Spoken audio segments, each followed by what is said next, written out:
qui est le fonctionnement du système politique des États-Unis, le titre de l'ouvrage de Tocqueville, de la démocratie en Amérique, dans la mesure où c'est à travers l'expérience américaine que va naître le développement des démocraties modernes et où les États-Unis sont usuellement représentés comme le prototype même d'un fonctionnement démocratique. Par rapport à nos canevas de pensée en Europe, c'est un pays immense, 9,5 millions de kilomètres carrés, c'est-à-dire pratiquement quelque chose qui est de l'ordre de 20 fois la superficie de la France, qui a 320 millions d'habitants. C'est un peu moins peuplé que l'ensemble de l'Union européenne, 500 et quelques millions d'habitants, donc on est ici à 60% à peu près, mais qui surtout est structuré à travers 50 États, plus un district fédéral, le district de Columbia. L'État le plus peuplé est la Californie, avec 39 millions d'habitants. À titre de référence, 39 millions d'habitants, c'est assez proche de la population espagnole, de la population de la Pologne, qui sont à peu près dans ces ordres de grandeur, de 40 millions d'habitants. Et tout à fait à l'autre bout de l'échelle, le Wyoming, dans les montagnes rocheuses, dans la partie nord des montagnes rocheuses, 600 000 habitants, c'est-à-dire quelque chose qui est dans les tailles de population sur un territoire immense quand même, mais taille de population qui est assimilable à ce qu'il y a au Luxembourg, à ce qu'il y a à Malte, à peu de choses. Deuxième élément à prendre en compte, c'est que les États-Unis bénéficient d'une constitution qui est maintenant plus que bicentenaire, et c'est à l'heure actuelle la plus ancienne constitution qui est encore en vigueur sur la planète. Elle a été adoptée en plusieurs épisodes. Le premier qui suit la déclaration d'indépendance et la reconnaissance de l'indépendance des colonies par le Royaume-Uni, avec la signature de cette reconnaissance d'identité des États-Unis d'Amérique en 1783, signée à Versailles, donc au moment de la monarchie sous Louis XVI. Et très vite, cette constitution, cette république va chercher à se doter d'un texte qui fasse sens pour l'ensemble des 13 colonies, il n'y a au départ que 13 colonies, qui fasse sens pour ces 13 États qui étaient divisés à l'époque. Les conflits vont être nombreux pour savoir quelle forme on va adopter. Il y a notamment une discussion très longue entre l'option dite confédérale, c'est-à-dire que chaque colonie, État, est indépendante et on va juste déléguer quelques éléments comme la force militaire, un pouvoir qui serait centralisé. Mais les États veulent conserver leur identité, leur autonomie totale. Cette position est défendue principalement autour des problèmes de peuplement de la colonie, car s'il y a effectivement une majorité de Britanniques qui sont arrivés sur l'espace colonial, il y a aussi des Allemands, il y a aussi des Norvégiens, il y a toute une partie de population d'Europe centrale, il y a des esclaves africains dans le sud, bref, une population très mélangée, très hétérogène, différente d'un État à un autre. Les États du Sud et les États du Nord n'ont pas du tout les mêmes types de population, et en conséquence, la solution confédérale apparaît comme la plus favorable. Mais assez vite, par rapport à la nécessité de se positionner dans l'arène internationale, on va évoluer vers une solution de type fédéral.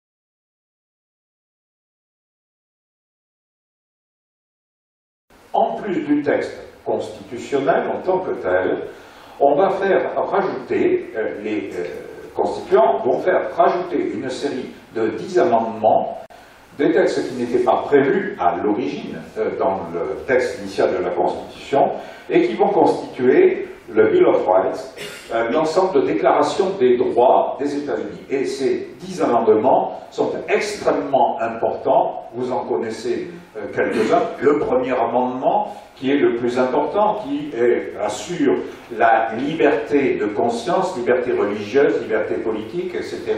Ça, c'est un amendement essentiel. Et vous connaissez aussi et surtout le deuxième amendement, qui est le droit de porter une arme et de s'organiser en milice. Alors, on comprend bien pourquoi, à cette époque, en 1791, cet amendement est important. On sort de la guerre.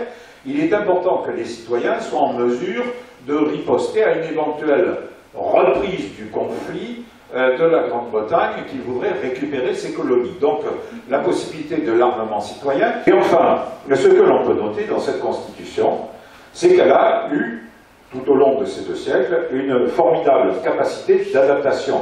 Au départ, n'oubliez pas qu'elle est conçue pour 13 États qui sont avec un statut colonial et qui ne regroupent que 4 millions de personnes au total. Donc, c'est très faible. Donc là-dedans, sur les 4 millions, il y a presque 1 900 000 esclaves noirs qui sont dans ces États.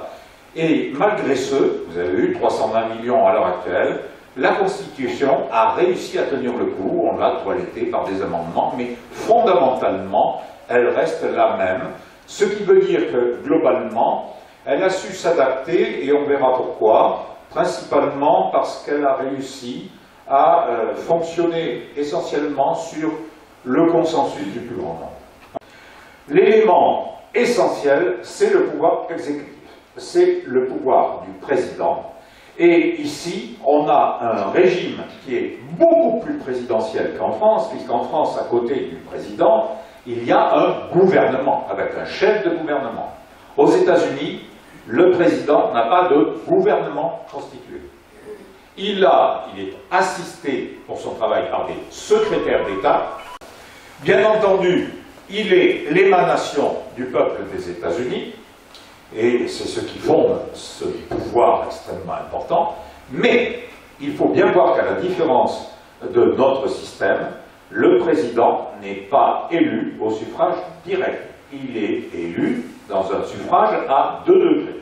C'est-à-dire que le peuple des États-Unis ne vote pas pour le président. Il vote pour des délégués à une convention, et ces délégués vont ensuite élire le président. Donc vous voyez, quelque chose qui fonctionne à 2 degrés et qui peut donner des mécomptes finalement à l'arrivée. Le président, donc, est assisté par ses secrétaires d'État, il y en a une quinzaine à l'heure actuelle, et autour de lui, il a un ensemble d'à peu près 6000 personnes qui constituent les techniciens, entre guillemets, sur lesquels il peut s'appuyer dans le cadre soit de sous-commissions, soit le cadre de groupes d'information ou autres, et qui ne sont pas des fonctionnaires, hein, c'est différent avec la haute fonction publique. Donc, des secrétaires d'État, des commissions, des sous-commissions, et à peu près 6000 personnes qui forment un peu le système du Brain Trust élargi autour du président. Il a la capacité à nommer les membres de la haute fonction publique, c'est-à-dire encore 8000 personnes à peu près, les hauts cadres de l'administration fédérale.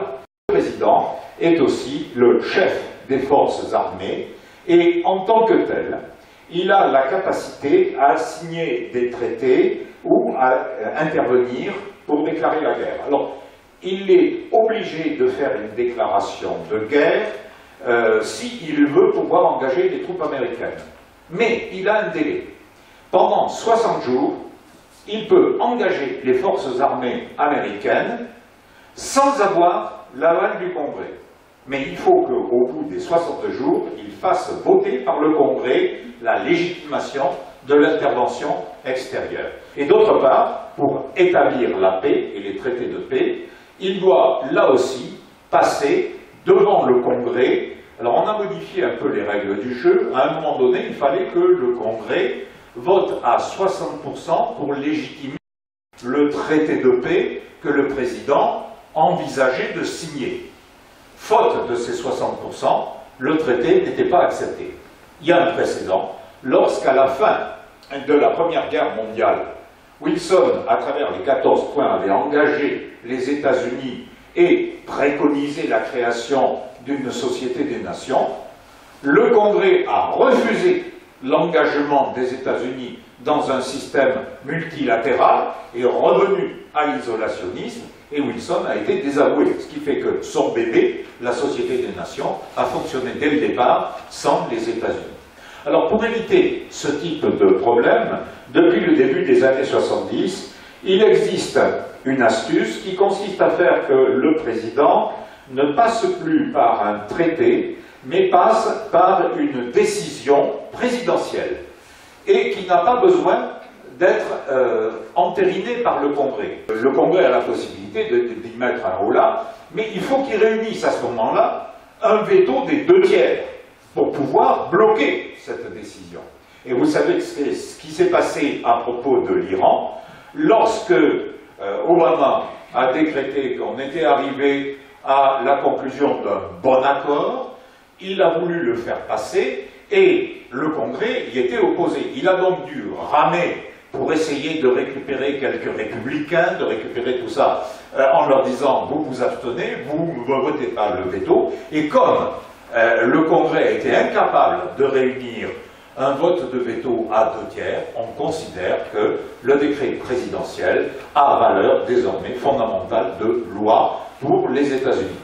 Il va nommer aussi les juges à la Cour suprême. Alors ça c'est extrêmement important puisque la Cour suprême est finalement le verrou qui va conditionner l'adoption ou non d'une loi au nom de sa constitutionnalité ou pas. Donc c'est quelque chose qui est l'équivalent aussi de notre Conseil d'État. Et là-dedans, la différence, c'est que les juges sont nommés à vie. C'est-à-dire qu'il y a une inertie de la Cour suprême très longue par rapport au changement de régime de président. Et ça a été le cas, par exemple, lorsque Roosevelt est arrivé au pouvoir en 1929, il s'est retrouvé avec une Cour suprême à majorité républicaine qui a bloqué pendant un temps toutes les lois qu'il voulait faire passer sur le New Deal. Alors, il a fallu attendre qu'il y en ait qui meurent, qu'il y en ait qui démissionnent pour qu'ils puissent nommer des juges qui, à un moment donné, ont fini par valider les mesures qu'ils préconisaient pour le New Deal. Donc, vous voyez une inertie là très forte au niveau de ces juges à la Cour suprême. Donc, vous voyez un système qui peut être assez complexe dans ses mécanismes, dans le détail des mécanismes, mais qui donne un pouvoir considérable au président. Alors, ce pouvoir considérable est cependant contrôlé en partie par la Cour suprême, je vous l'ai dit, qui peut bloquer les initiatives qu'il peut avoir, et surtout par le Congrès, qui le contrôle et qui peut réunir effectivement des majorités pour empêcher qu'il réalise ses vœux. Alors, là aussi, c'est quelque chose qui est important à prendre en compte, c'est que le président, pour que le Congrès aille contre un vote du président, une décision du président, il doit notamment faire valider ces législations par le Sénat. Le Sénat, il y a 100 personnes. Le Sénat représente les États des États-Unis, 2 sénateurs par État, 50 États, 100 sénateurs. C'est-à-dire que le plus petit des États, le Wyoming, a 2 sénateurs, au même titre que la Californie avec ses 39 millions d'habitants, qui a 2 sénateurs. Bill Clinton a modifié la législation en ayant marre de voir ses propositions comme celle de Roosevelt sur l'ensemble des propositions proposées par Roosevelt. Il y en a eu plus de 630. Elles ont été à chaque fois retoquées par le Congrès, par le Sénat qui était en majorité républicain. Pour éviter ça, Bill Clinton a entraîné une modification qui est passée aussi sous la forme d'un décret. On n'a pas demandé leur avis aux sénateurs. Et désormais, il faut qu'il y ait simplement 51 sénateurs pour, ça veut dire 49 contre, ça passe, 50 contre, ça passe pas. Donc on est passé de 60 à 50, et ça donne plus de souplesse, puisque bien souvent, la partition que l'on va avoir, c'est autour de 55-45. Les sénateurs sont quand même importants parce qu'ils sont donc 2 par État, mais surtout ils sont élus pour 6 ans. Donc une mandature relativement longue, mais ils sont renouvelés par tiers tous les 2 ans. Donc il y a une certaine rotation qui s'opère, mais chaque sénateur est en place pour 6 ans. Tandis que le Congrès apparaît comme une instance beaucoup plus fragile, puisque les représentants, la Chambre des représentants, n'est élue que pour 2 ans. Tous les 2 ans, on les renouvelle en totalité.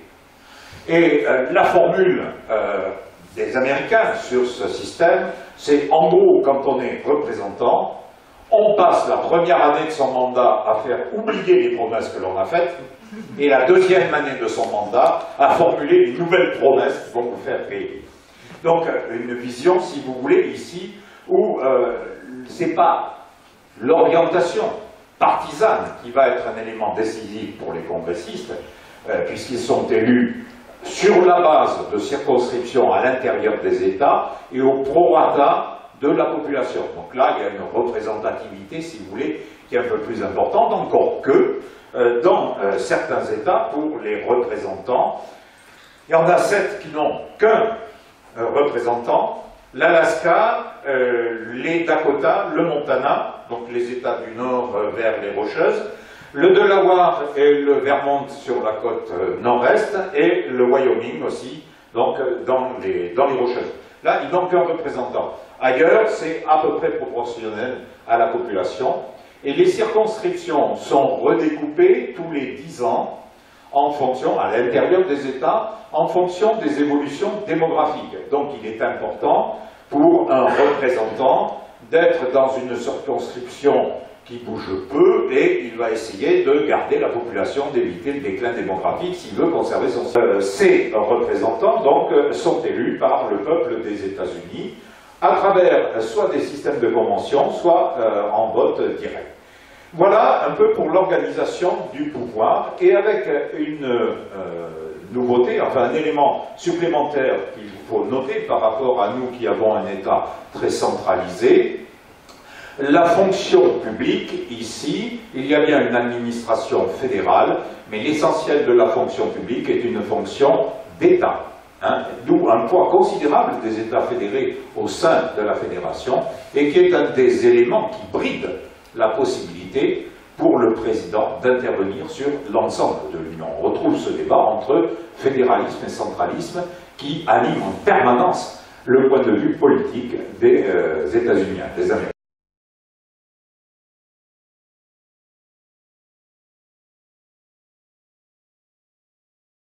J'ai repris ici la répartition de la population en fonction ici des comtés, et vous voyez qu'il y a un grand vide, tout ce qui est en vert clair dans la partie centrale, qui correspond en fait à l'emprise des montagnes rocheuses et du piémont oriental des montagnes rocheuses, et puis la population qui est essentiellement agglomérée le long de la côte pacifique, mais surtout plus largement à l'intérieur du tiers, disons, à l'ouest, à l'est du Mississippi, Missouri. Les 10 États qui ont plus de 10 millions d'habitants regroupent aujourd'hui 10 millions d'habitants, c'est à peu près la population du Portugal, pour vous donner un ordre de grandeur, ou de la Belgique, regroupent aujourd'hui plus de 55% de la population totale des États-Unis. C'est donc cette Amérique utile, cette Amérique de la population, qui pèse sur les décisions, sous réserve que vous vous souveniez que tous ces États peu peuplés ont quand même 2 sénateurs chacun. Alors, comment on est citoyen aux États-Unis? Alors, c'est ici quelque chose qui est, comme la France, un droit du sol. Donc, toute personne qui naît aux États-Unis, sauf les enfants de diplomates, est réputée citoyen américain. Deuxième élément, toute personne qui est née hors des États-Unis, si un des parents au moins est citoyen américain. Alors, le cas d'Obama est intéressant parce qu'il est né à Hawaï.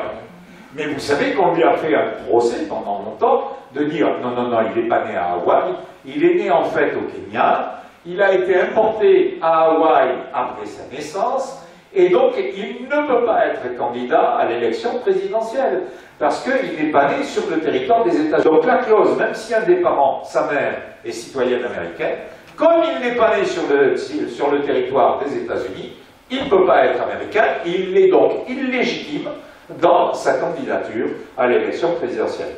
Et pendant toute la préparation de l'élection pour son premier mandat, il y a eu une polémique par réseaux sociaux interposés pour savoir s'il était bien né à Hawaï ou s'il était né au Kenya et importé bébé sur le territoire d'Hawaï. Troisième cas de figure, tout enfant adopté légalement par des citoyens américains ou par des immigrants en position régulière est considéré et réputé du coup comme citoyen américain. Et enfin, toute personne naturalisée, et j'ai retenu que 3 conditions sur les 7 ou 8 qu'il y a, si elle réside en permanence depuis au moins 5 ans sur le territoire des États-Unis, le délai est ramené à 3 ans si elle est mariée à un citoyen ou citoyenne des États-Unis. Si elle est capable de parler, lire, écrire l'anglais, les tests ne sont pas toujours effectués réellement, mais enfin c'est théoriquement dans les clauses un élément qui existe. Et enfin, alors ça par contre c'est quelque chose d'important, parce que ça c'est respecté, prêter serment d'allégeance à la nation. Et puis éventuellement devenir soldat si on est requis pour la guerre extérieure ou autre.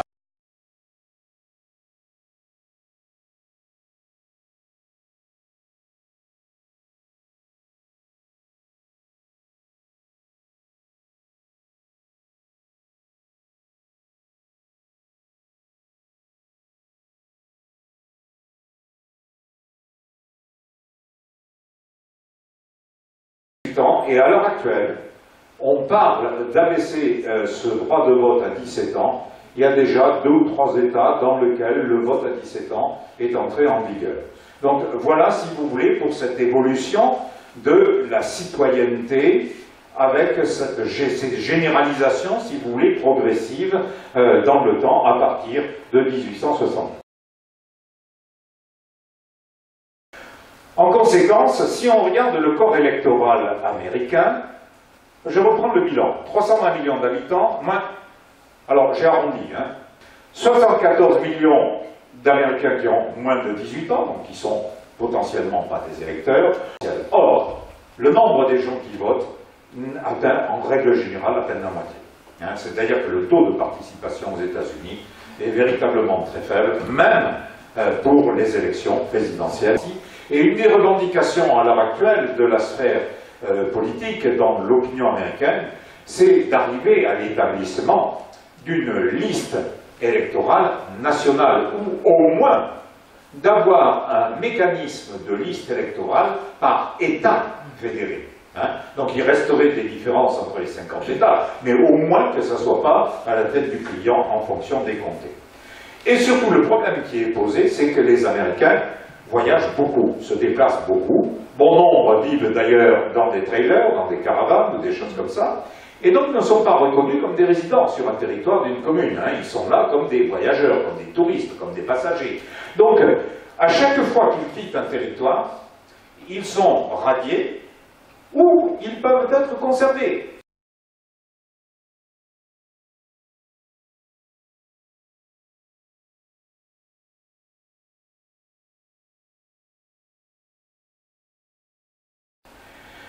Les courbes que vous avez en dessous sont les courbes qui concernent les États-Unis. Alors, vous avez pour les jaunes, les courbes jaunes, les élections qui sont les élections pour les sénateurs, et vous voyez que là-dedans, selon qu'on est en année présidentielle ou on en est avec les représentants en année non présidentielle, on a quand même un écart qui est considérable de l'ordre de 15 à 20% de fréquentation entre les 2 types d'élections.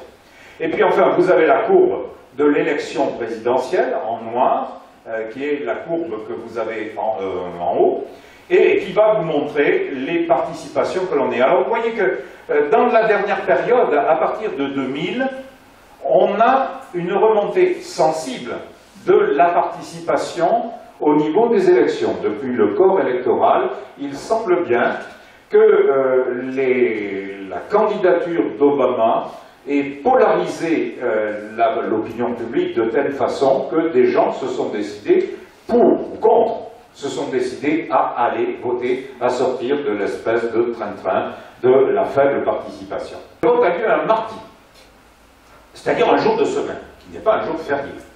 C'est le premier mardi qui suit le premier lundi de novembre. Vous avez suivi, hein? Premier lundi de novembre, c'est le repère, et c'est le mardi qui vient après. Donc il est au mieux le 2, au pire le 8. L'élection, elle se passe à ce moment-là. Alors pourquoi on avait choisi ce mois de novembre et ce jour-là? Il faut revenir aux colonies. Novembre, les récoltes sont terminées, on a tout rentré, les vendanges, les blés, etc. Les grandes foires à bestiaux sont achevées, on a un peu le temps de souffler. Deuxième chose, il ne faut pas le faire trop tard en novembre, parce qu'il neige, les chemins seront impraticables, on pourra plus se déplacer. Donc il y avait un créneau très bref sur lequel on pouvait intervenir. On vit donc, et vous voyez la capacité de résistance de cette Constitution, on vit sur un jour de vote qui est hérité des pratiques agraires des colonies à la fin du XVIIIe siècle.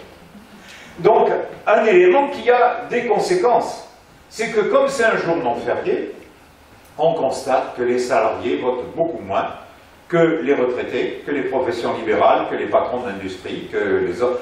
Tous ceux qui ont quelque chose à perdre, effectivement, vont pas se déplacer. Il y a donc une sous-représentation des salariés ou des populations les moins bien dotées au point de vue financier. Les procédures de vote sont aussi extrêmement complexes. Il n'y a pas un système de scrutin direct pour le président. C'est un scrutin majoritaire à un tour. Scrutin majoritaire à un tour, ça veut dire que, comme il n'y a pas de repêchage avec un deuxième tour, vous savez, la doctrine républicaine, au premier tour on choisit, au deuxième tour on élimine, là pas question. Soit vous votez pour quelque chose qui a des chances de l'emporter et votre voix n'est pas perdue, soit vous votez pour un candidat qui n'a rigoureusement aucune chance, et à ce moment-là, autant aller à la pêche. Vous fichez votre bulletin en l'air, ça n'a aucun intérêt. Donc là, c'est quelque chose qui est un des éléments forts qui a poussé très vite à une polarisation de l'opinion vers un bipartisme. Et ce bipartisme s'est effectué dès l'origine, alors au départ entre confédérés contre fédérés, puis ensuite entre fédérés et centralisateurs, et on verra que sur cette thématique, centralisation ou fédéralisme, on joue désormais, depuis le milieu des années 30, à front renversé par rapport à ce qui avait été l'origine de naissance des partis républicains et démocrates. Je vais y revenir. Élément de complication. Toute une série de votes ont lieu en même temps. Alors bien sûr, on utilise des machines à voter pour dépouiller, pour assurer les dédouanements. Mais le problème qui est posé, c'est qu'on n'utilise pas un modèle normalisé de machine sur tous les États. C'est quelque chose qui est un marché privé. Il y a des entreprises qui fabriquent des machines à voter. Chacune fait du lobbying auprès d'un État pour qu'elle fourgue sa machine qui apparaît comme la plus performante. Au moment des élections pour le gouverneur de Jeb Bush, c'est le propriétaire d'une grosse société qui fabrique ces machines qui a financé en partie sa campagne avec en échange, eh bien, vous doterez la Floride des magnifiques machines que nous mettons en place pour assurer le vote. Vous allez voir ce que ça va donner, la magnifique machine à voter. Donc, quelque chose, si vous voulez, qui fait que le problème des bulletins, c'est qu'ils doivent être adaptés à la machine et non pas aux idées ou au programme que présente le candidat. C'est donc la machine qui régule la façon de présenter le bulletin et pas les idées forces qui pourraient déterminer et aider l'électeur à prendre une décision. D'où on constate aujourd'hui une évolution récente. C'est l'institution de vote anticipé depuis une vingtaine d'années, disons depuis le milieu des années 90. On a mis en place des machines à voter dans les centres commerciaux et les lieux publics 3 semaines avant le jour des élections. Alors, la procédure est théoriquement sécurisée. On vérifie que vous déclarez bien votre identité, que vous avez les documents afférents pour vous permettre de voter, on va vous donner un récépissé, et vous ne pourrez pas aller le jour du vote, vous pointer dans le bureau de vote et revoter, etc. Ceci dit, si vous avez réussi à truander la machine avec des faux papiers, des faux documents, vous pouvez revoter. Hein. Mais bon, il y a une procédure là qui est quelque chose d'important à prendre en compte. Et surtout, ce qui se répand très rapidement à l'heure actuelle pour le vote anticipé, c'est Internet. L'inconvénient vient de ce que le vote par Internet ne donne pas lieu à un récépissé d'enregistrement du vote.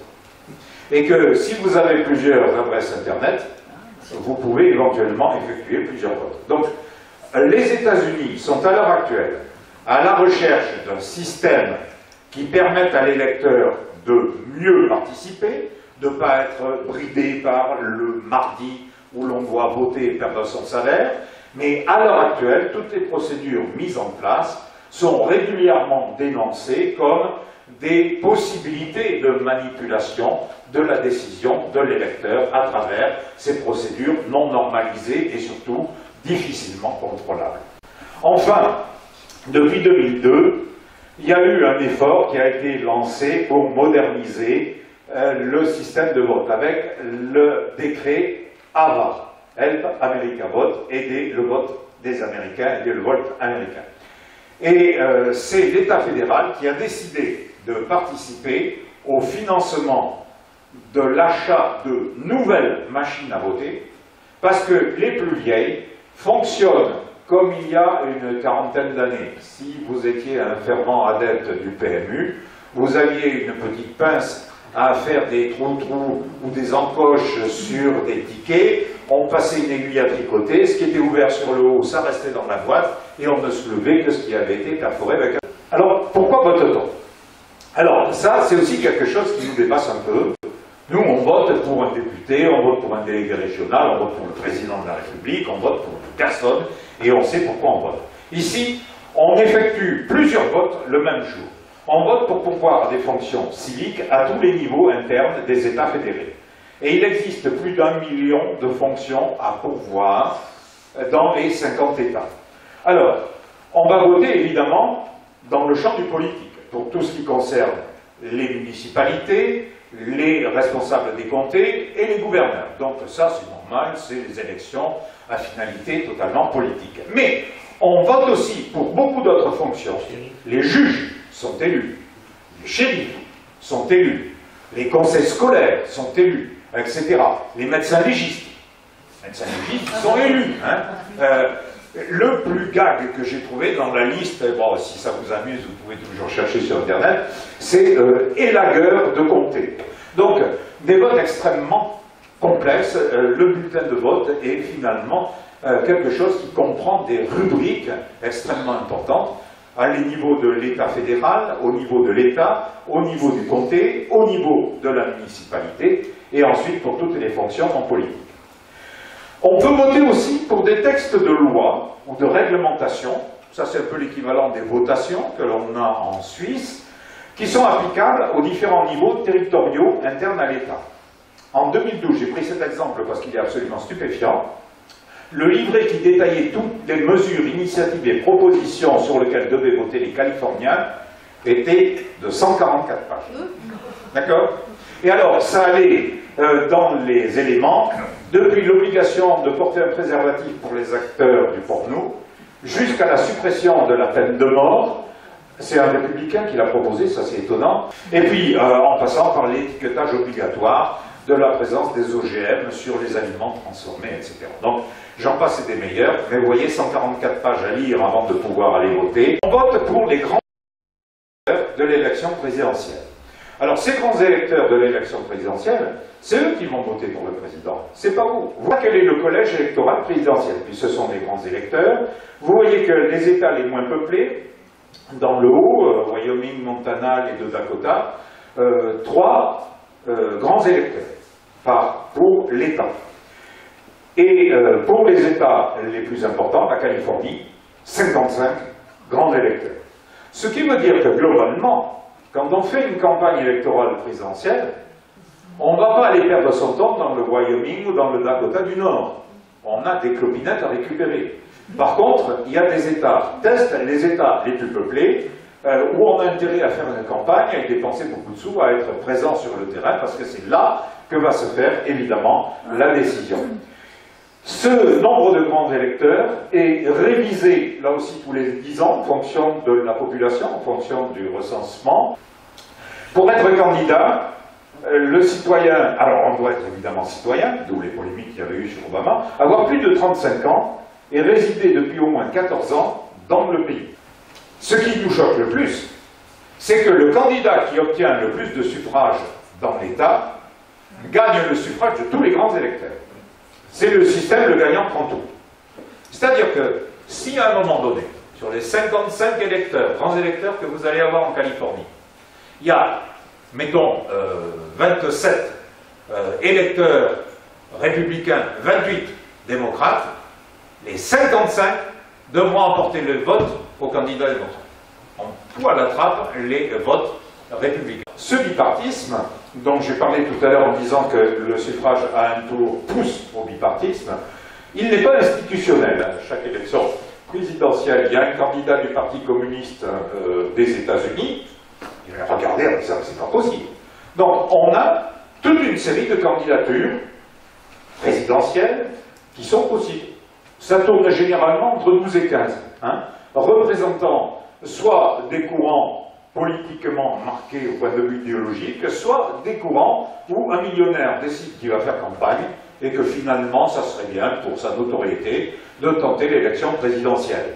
Ça a été le cas, par exemple, lorsqu'à un moment donné, Ross Perot, qui était le PDG du groupe General Motors, s'est fait jeter avec perte et fracas du conseil de direction de General Motors. Le candidat vert, à l'heure actuelle, c'est essentiellement Ralph Nader, qui depuis le début de ce siècle représente le courant vert, écologiste, etc.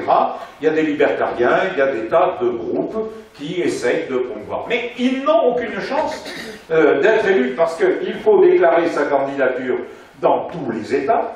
Ça coûte donc, dès le départ, très cher. Donc, les gens ne se présentent que dans quelques États, ils ont donc dès le départ aucune chance de gagner quoi que ce soit. Et avec le système où le gagnant prend tout, même s'il y a des votes relativement importants pour eux dans un État, ça passe à la trappe. Les partis, pour avoir une chance de gagner, cherchent à intégrer au maximum les préoccupations du plus grand nombre d'électeurs, donc ce qui fait le plus consensus, et ils cherchent à se rapprocher le plus possible du centre pour grappiller les voix de ceux qui peuvent basculer d'une position à une autre. Ce qui veut dire que globalement, les grands mouvements de bouleversement de la vie politique aux États-Unis sont extrêmement médiocres. Il y en a peu, il n'y en a pas. La première fois où ça a commencé à bouger, c'est lorsque Lincoln a voulu proposer l'abolition de l'esclavage. Ça s'est réglé dans une guerre civile, la guerre de sécession. La deuxième grand bouleversement qu'on peut noter, c'est avec la crise de 29, quand Roosevelt a réussi à faire passer toute une série de mesures qui ont bouleversé le panorama électoral et politique des États-Unis. Mais c'est tout. Pour le reste, on est toujours sur la tangente, sur quelque chose où l'important c'est les voix des indécis, donc on va vers ce qui est le plus consensuel. On comprend pourquoi dans ces conditions elle a pu durer pendant 2 siècles. Les deux partis sont le Parti démocrate, bien connu, et le Parti républicain. Ça, vous le savez tous. Pourquoi commencer par le démocrate? Parce que c'est le plus vieux, institutionnellement, 1836, le Parti républicain, 1850. À l'origine, il est antifédéral. Il est donc pour une position plutôt confédérale, donc l'autonomie totale des États, chacun se débrouillant sur son propre territoire. Par contre, il va subir un renversement considérable avec Roosevelt. Et là, il passe à des positions qui vont être des positions qui vont valoriser le rôle de l'État fédéral.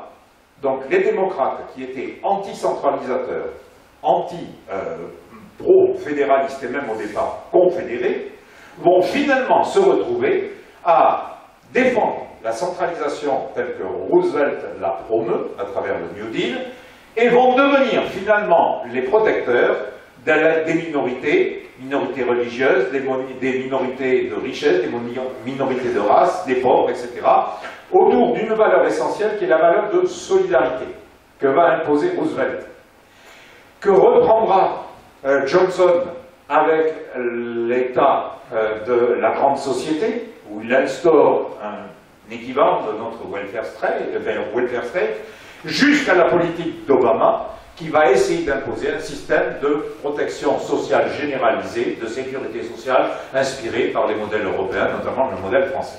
Donc un renversement complet des positions initiales de ce Parti démocrate à travers la crise des années 30. Il a une phase plutôt centriste sur la fin du XXe siècle, avec notamment les deux mandatures de Bill Clinton, et il reprend une orientation beaucoup plus libérale à partir des attentats contre les... Géographiquement, le Parti démocrate a démarré, a surtout été puissant dans le sud. Il était esclavagiste, il était pour les grands propriétaires terriens, et il était libre-échangiste contre le Nord qui voulait protéger l'industrie. Évidemment, ils vendaient du coton, ils avaient intérêt à pouvoir l'exporter facilement. Vous voyez donc le renversement absolument spectaculaire entre l'ambiance de départ de ce parti et ce qu'il est devenu. Mais il n'empêche que les démocrates restent fortement implantés dans les États du Sud américain. Je vous ai dit, Johnson était texan. Et dans ce Sud, ils sont plutôt proches des conservateurs. Sur la côte ouest et autour des Grands Lacs, ils sont plutôt à gauche, plutôt orientés en position libérale. Ailleurs, ils sont centristes.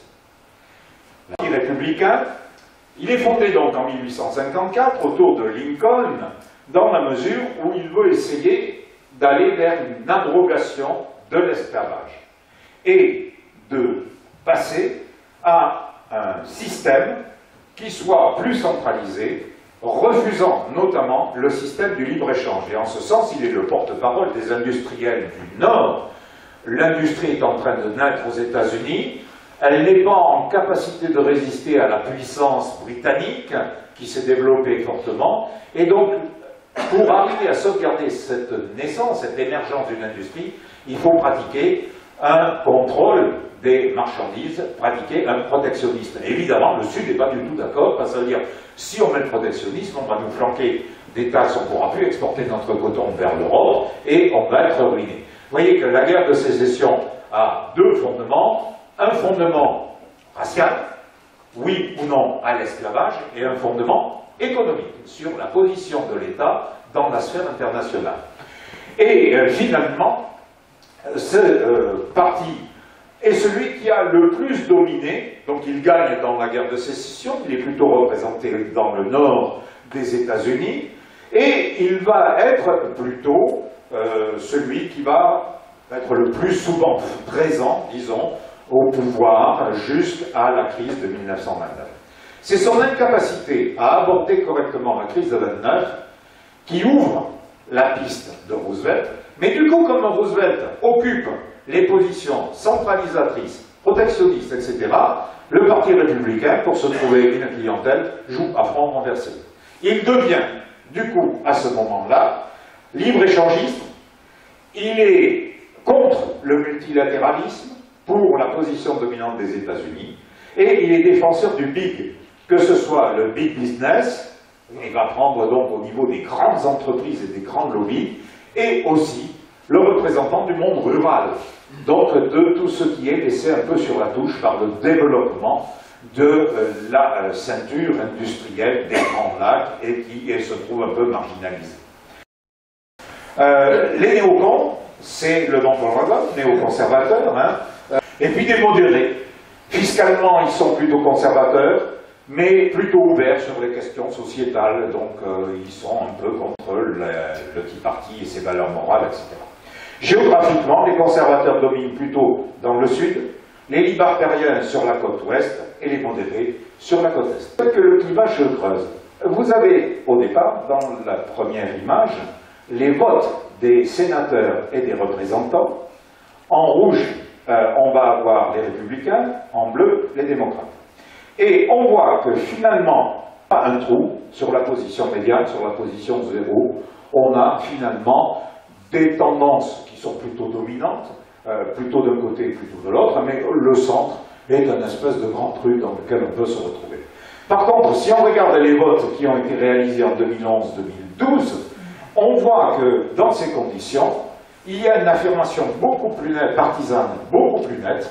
Hein. Les républicains et les démocrates respectent, entre guillemets, des votes partisans, et il y en a très peu qui transgressent ces votes dans la position médiane. Notamment au Congrès, il n'y a plus personne sur la barre à 0. Alors, le déroulement des primaires, c'est ce qui va, que vous connaissez, donc vous allez en suivre la chronique. Les primaires se déroulent selon des variétés extrêmement considérables. Ça dépend du parti concerné, de l'État où elle se déroule, etc. La forme la plus ancienne, c'est la forme des caucus. C'est au niveau des districts de l'État, une assemblée, on vote à main levée pour le délégué qu'on va envoyer. C'est quelque chose qui est en cours de déshérence, hein, qui s'abandonne, qui était très pratiqué dans la société du 19e siècle, mais qui tend à disparaître.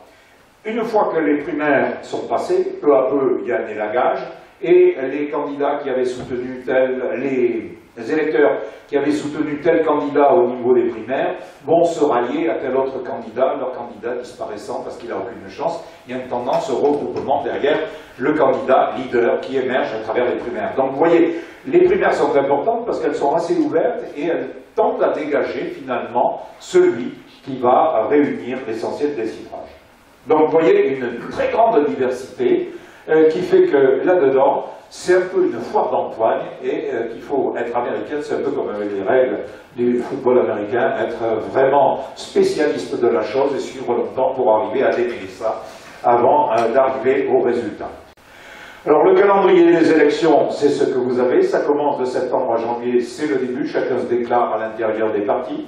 De février à juin, ça va être les primaires, et avec ici le super mardi, où finalement, au mois de mars, il va y avoir toute une série d'États qui vont organiser les votes en même temps. Parce que si les votes sont échelonnés, on voit peu à peu se dégager des tendances et les candidats sont éliminés. Et donc les candidats n'ont pas intérêt à se laisser gagner. En organisant les votes d'une trentaine d'États au même moment, le même jour, tout le monde a de meilleures chances. On fait voter les tout petits États où ça n'a pas d'incidence. Mais quand on a des gros États, il vaut mieux qu'ils votent tous ensemble si on doit avoir des chances. Et ensuite, une fois qu'est passé le super mardi, les choses sont bien décantées, on voit qui a des chances de continuer la course et qui définitivement va rester sur la touche. Ensuite, de septembre à novembre, c'est la campagne, alors les conventions en juillet et en août, mais je vous l'ai dit, hein, on connaît auparavant le candidat. De septembre à novembre, le candidat fait sa campagne électorale. Donc là, il faut qu'il parcourt le plus possible d'États, se montrer et d'aller dans les États où les votes sont importants. Autre exemple, l'élection de Kennedy, qui a été accusé d'avoir volé l'élection. Alors, qu'est-ce qui se passe? L'élection dans le vote populaire, c'est pratiquement moitié-moitié. Hein, il y a 100 000 voix d'écart, 110 000 voix d'écart entre les deux candidats. Par contre, Kennedy, en termes de suffrage dans les États, a plus de candidatures et va l'emporter. Le problème qui va être posé ici, c'est dans le Michigan, où il va être à Michigan, qui a la ville de Chicago, hein, comme capitale d'État, qui va être accusé d'avoir truffé les bulletins. Avec cet argument, Chicago, ça a été le siège d'Al Capone, et de la mafia, et des Italiens, et des catholiques. Le père Kennedy a été le banquier d'Al Capone, il est catholique, il n'a pas hésité à financer toutes les campagnes fossiles pour son fils et faire gagner un catholique. Et donc, la municipalité de Chicago, qui lui est redevable d'un certain nombre de choses, a bourré les urnes. Nixon se rend compte que ça ne serait pas à faire. Il dit quelque part, je n'ai plus la formule exacte, être finalement, passer pour un mauvais perdant et remporter l'élection sur le tapis, je me grille pour une deuxième élection, c'est pas la peine. Il a gagné, on laisse passer et Kennedy deviendra président. Alors, quelques exemples. Le raz-de-marée de Nixon en 1972. Le parti républicain, en rouge, semble avoir ratissé la totalité des suffrages dans les États. En réalité, quand on regarde la répartition des votes populaire, on voit que le Parti républicain a 60%, le Parti démocrate n'a pas tout à fait 40%, et qu'il y a des minorités, tous les autres candidats, les libertariens de Huspers, etc., qui ont regroupé à peu près 2% des élections. Donc, une carte complètement déformée, parce que c'est cette carte rouge qui va voter pour le président. Il va donc être élu avec quelque chose qui va être presque 97% des suffrages, alors qu'il n'en a que 60 dans l'opinion publique. Alors, le problème, cette fois-ci, c'est plus le Michigan, c'est la Floride. Avec l'idée, le décompte des voix. On n'attendait plus que le résultat de la Floride pour savoir de quel côté allait basculer la convention, si c'était Al Gore, si c'était Bush qui était élu. Gore avait plus d'un demi-million de voix d'avance dans la population, donc il aurait été élu au suffrage universel direct, il était président. Mais là, c'est les délégués. L'enjeu, c'était que vont faire les représentants de la Floride. Et que le bulletin avait le poinçonnage qui devait être réalisé sur la barrette du milieu, la barrette surlignée en jaune. Et là-dedans, vous voyez qu'il n'y a pas que des candidats républicains démocrates, les libertariens, les Verts, les socialistes, la loi naturelle, le Parti de la Réforme, des socialistes, des constitutionnalistes, les travailleurs mondiaux, la 4e internationale, les trotskistes, la 4e internationale, bref. Et là-dedans, l'objectif était de perforer les petits trous que vous avez dans le milieu du bulletin. Mais il y a des gens qui ont compris, comme il y a des barrettes qui sont au milieu des lignes, alors il faut regarder les flèches d'un côté ou de l'autre pour bien les montrer. Et il y a des gens qui, en toute bonne foi, n'ont pas compris, on fait au niveau, on dit, ah ben attendez, il y a un trou là au milieu de la ligne, comment je vote, il y a eu une certaine confusion. Et c'est vrai que là-dedans, c'est pour ça qu'on a financé l'achat de nouvelles machines. Mais voilà le type de bulletin qui a permis à Bush de gagner. Si on regarde pour la victoire d'Obama, mais non plus cette fois-ci en fonction de la superficie des États comme dans les autres cartes, mais si on ramène les États à leur population, on se rend compte qu'Obama a remporté une très large victoire, plus de 10 millions de voix d'avance sur McCain, et qu'en particulier, la Floride, qui avait échappé à Al Gore, est passée. On voit qu'il est très fort dans le nord-est et autour des Grands Lacs, et le Parti républicain conserve simplement une barrette dans le sud profond, les montagnes, mais il a été marginalisé dans tout le reste. Donc ici, quelque chose d'important, mais voyez que Ralph Nader, Barr et divers candidats ramassent encore 1,5 million de voix, comme à chaque élection. Donc même des États, swinging states. Certains États qui sont sur la tangente au niveau des résultats des votes et qui peuvent, d'une élection à l'autre, basculer d'un côté ou de l'autre. Ils ne sont pas des piliers fermes pour les démocrates ou les républicains. Donc c'est là où les candidats ont intérêt à aller faire campagne, pour essayer de grappiller les quelques voix qui vont lui permettre de remporter la totalité des représentants. Et surtout, il y a 5 États qui sont révélateurs. Si on réussit à obtenir les grands électeurs de Californie, Texas, Floride, Illinois et New York, on est sûr d'être gagnant et de gagner triomphalement. Voilà donc pour le second mandat d'Obama ce qui s'est passé. Les 3 États à tendance démocrate, swinging state, sont restés démocrates. Les 5 toast states qu'il avait gagnés à la première élection sont restés démocrates. Par contre, les 2 qui étaient à tendance républicaine ont été perdus et sont revenus dans le giron des républicains. Mais cette petite bascule de 2 États était insuffisante pour empêcher sa réélection à une réélection extrêmement à l'aise. Comment se forme l'opinion politique aux États-Unis? J'ai mis en premier le poids des idéologies religieuses. Non pas par fantaisie, mais parce que vous savez que la naissance des colonies aux États-Unis va résulter de l'émigration à partir de 1620 de protestants persécutés par les Stuarts qui envisagent un retour au catholicisme en Angleterre, les Pilgrim Fathers, et ils vont partir, atterrir dans la baie de Boston, ils font des colonies, et à partir de là, les États-Unis vont apparaître comme une terre de salut et de liberté pour essentiellement les protestants en Europe face à la contre-réforme qui se développe à partir du début. Le deuxième élément, c'est le contrôle social communautaire, qui passe, là aussi, par un héritage du protestantisme. Si vous allez aux Pays-Bas, il n'y a pas besoin d'aller aux États-Unis, Vous allez être frappé quand vous vous trimballez à la tombée du jour, au crépuscule, dans les lotissements, même des lotissements très récents, par le fait qu'on voit tout ce qui se passe à l'intérieur des maisons. Il y a simplement à mi-hauteur un petit rideau brodé avec des oiseaux, des poissons, des bateaux, des choses comme ça, mais comme on est dans la main de Dieu, on n'a rien à cacher. Et il serait totalement inconvenant autour de son terrain d'y mettre un mur ou une haie surélevée qui empêcherait qu'on voit ce qui se passe chez nous. Donc ça, c'est un élément important qui découle de cette idéologie religieuse et qui se traduit par une ségrégation territoriale de fait qui s'organise autour de plusieurs facteurs: la richesse, la race, la religion.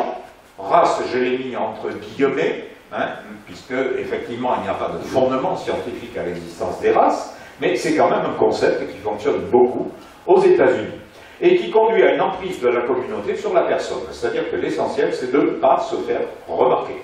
Il faut être en tout point conforme. On peut faire le pignouf si on quitte la communauté, si on va se faire voir ailleurs, mais dans la communauté, on est respectueux des règles, et il y a donc cette pression considérable sur l'individu à l'intérieur de ce contrôle communautaire. Troisième élément, une puissance considérable des médias. Dans la mesure où, ici, on a une puissance de la presse qui s'est développée très tôt. À partir de la fin du XIXe siècle, les États-Unis ont, entre guillemets, développé une puissance de frappe de leur presse, notamment autour de Hearst. Hearst, qui, au moment, fin du XIXe siècle, 1898, au moment où les États-Unis vont lancer leur guerre contre Cuba pour s'emparer de l'île, qui était à l'époque colonie hispanique, Hearst dit: si vous faites la guerre, vous inquiétez pas, moi je vais vous la fabriquer, vous la préparer, et il va lancer une campagne absolument considérable qui va bouleverser l'opinion. Il faut aider ces pauvres Cubains soumis à la pression totalitaire des hispaniques, etc. Il va y avoir un incident dont on sait que c'est un accident sur un bateau de guerre dans la baie de Guantanamo. On dit: ça y est, c'est les Espagnols qui ont dynamité le Maine, il faut venger l'honneur du drapeau américain, et on envoie du coup les cavaliers et Theodore Roosevelt qui vont s'emparer, renverser la puissance coloniale espagnole et mettre la mainmise sur finalement Cuba. D'autre part, plus près de nous, vous avez tous le souvenir de l'affaire du Watergate. Autre élément, c'est la radio. Alors, inutile de vous rappeler que c'est grâce à la lampe de l'Edison qu'on va pouvoir développer des postes de radio, et celui qui va le premier s'en servir avec une puissance extraordinaire, c'est Roosevelt. Roosevelt va trouver là un média qu'il va exploiter par ses causeries du coin du feu. Une fois par semaine, les Américains sont à l'écoute de la radio parce que Roosevelt, depuis son bureau de la Maison Blanche, va entretenir ses concitoyens de ses projets, des perspectives qu'il veut faire voter, de l'avenir qu'il leur prépare, etc. Et ça va avoir une audience absolument fantastique qui va entraîner le fait que Roosevelt, dérogeant à non pas une règle écrite, mais à une règle tacite, qui voulait que jusque-là, un président qui avait fait 2 mandats ne se représente pas, Roosevelt va être réélu pour 4 mandats. Le 4e sera abrégé par la maladie et sa mort. La télévision, et là, l'exemple caractéristique, c'est l'élection de Kennedy. Un beau gosse, jeune, flamboyant, qui peut arriver à la tête des États-Unis. Alors, même s'il a une réputation plutôt sulfureuse, mais il est comme Roosevelt handicapé, il a souffert, il a fait la guerre, il a souffert d'un problème à la colonne vertébrale, il doit porter un corset, mais ses prestations télévisées vont faire basculer assez rapidement l'opinion, et il va utiliser de la télévision avec un art consommé. Aujourd'hui, là encore, pays de naissance de l'Internet et les réseaux sociaux vont jouer un rôle considérable dans la formation de l'opinion aux États-Unis. 4e élément à prendre en compte, c'est le poids des lobbies. Alors, ici c'est lobby. On pense toujours à des grandes entreprises qui font des pressions pour obtenir, alors le lobby du nucléaire, pour pas qu'on ferme les centrales, pour qu'Areva continue à travailler, etc. Le lobby qui va être pour la diffusion des OGM. Mais ces lobbies peuvent être aussi des lobbies de citoyens. Hein. C'est pas seulement... Alors après, qu'est-ce qui fait leur puissance? D'une part, c'est leur capacité à réunir de l'argent.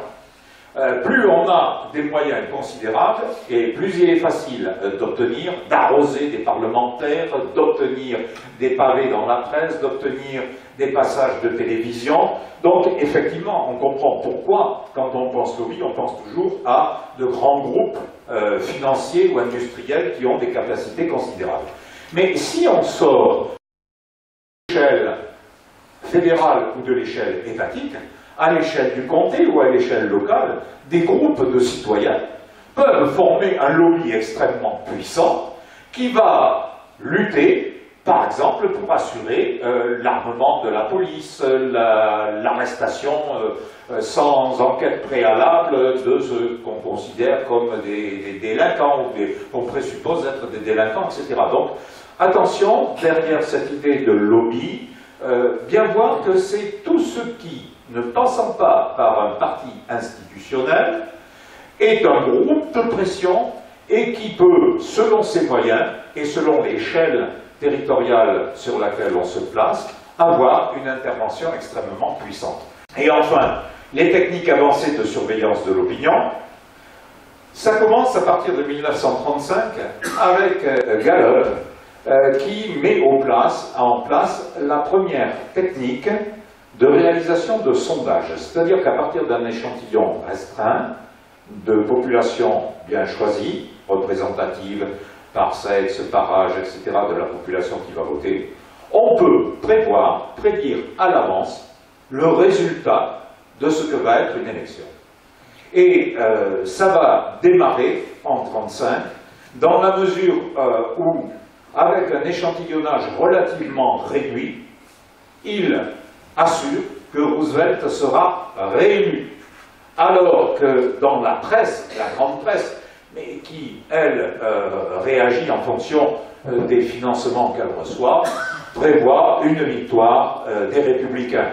On a, à partir de ça, la possibilité de surveiller l'opinion, mais aussi éventuellement de la diriger. Si vous donnez des sondages à répétition et très tôt, ça peut influer aussi sur la façon dont l'opinion va réagir. Là, qui est aussi une technique indirecte de manipulation. Alors les sondeurs vous diront, mais non, on ne manipule pas l'opinion, mais la réalité, c'est que les sondages influencent vraiment la position des électeurs, des citoyens. Jusqu'aux écoutes électroniques à l'heure actuelle, ils ont la technologie, il n'est pas question qu'ils s'en privent, et donc ils écoutent effectivement tout et n'importe quoi. À la limite, le seul problème qu'il peut y avoir, c'est le danger que représente pour la démocratie le fait que, comme ils n'ont pas de personnel pour traiter ces informations, on utilise des machines qui ont des algorithmes. Si elles voient passer un mot, paf, ça y est, ça c'est une conversation qu'on va essayer de... Si vous avez le malheur de parler à un ami en disant « Tiens, je reviens du Maroc et j'ai visité la grande mosquée de Rabat, etc. » Il y avait des gens qui faisaient la prière, vous pouvez être suspecté d'être favorable à l'islamisme, votre conversation sera archivée et étudiée. Donc, ça, et enfin, depuis 2001, depuis l'effondrement des tours, les attentats contre les tours du World Trade Center, le rôle du Patriot Act qui permet à l'État d'intervenir dans une gamme très large en notant toute possibilité de garantie légale qui assure la protection du citoyen. Donc une extension, si vous voulez, d'un pouvoir d'arbitraire.